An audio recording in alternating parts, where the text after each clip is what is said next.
Hey friends, if you wish to turn on Magnifier on your Windows 11 computer, then please watch this video. I will guide you through the process.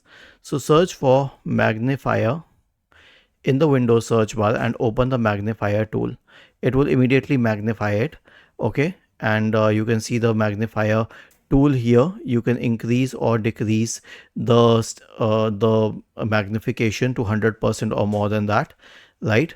You can also create a speed for magnification. You can also select a voice for magnification to indicate that you can play the magnification option or not. And obviously to exit magnification, you will have to click on the cross button. Or a better way is, I'll show you. Simply press the escape key. It will demagnify it. I'll show you.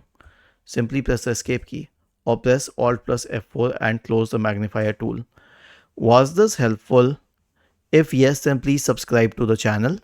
If not, then let us know in the comment section of the video on how we could help you further. Thank you for watching this video and have a nice day.